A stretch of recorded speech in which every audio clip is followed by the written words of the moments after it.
lesson, we're gonna get really creative.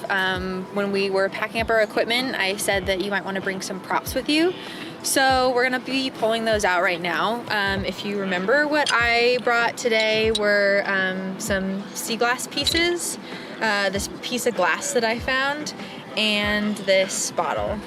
So the way that you're gonna use these props using lighting is holding them up to your lens and kind of getting the light to catch in different ways.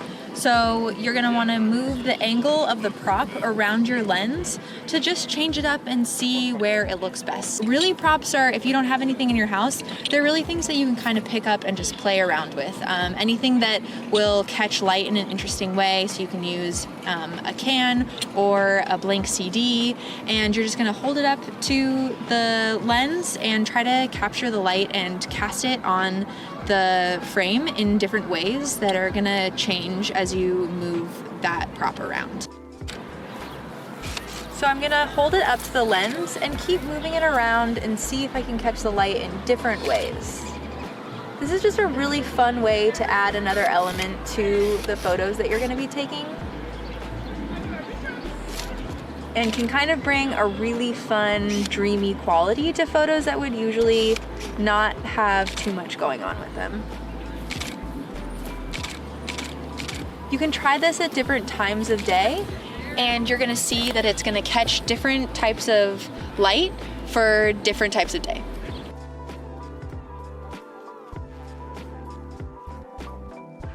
Most of the time when I'm choosing a prop to use, I'm just gonna choose whatever I have laying around, and sometimes I'll often just pick up things that I'm finding around the place that I'm actually shooting.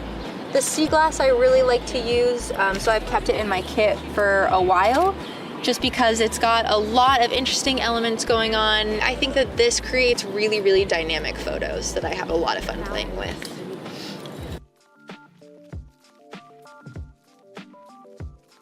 Something to think about when you're using props, sometimes your lens will try to focus on the prop if it's in front of the lens. So another thing to think about is to actually focus your camera first, and so it's ready, and then add the prop after you focus the camera.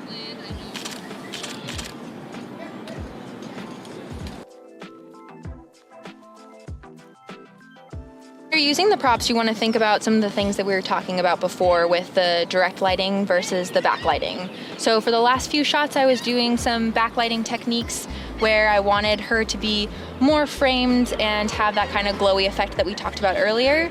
Now I'm going to go ahead and try for more direct lighting and see how the light catches from behind versus as from direct light. So you want to think about the way that the object is actually catching the light as well.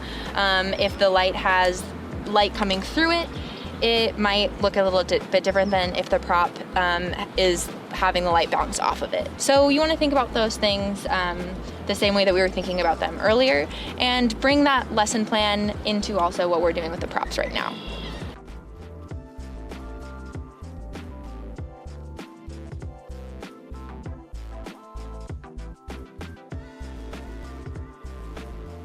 Is different types of framing. Think about where you're putting it. So I'll move mine from the side of the frame to below the frame to the top of the frame. As you're moving the object around, think about how it's framing your subject and what that's bringing to your composition.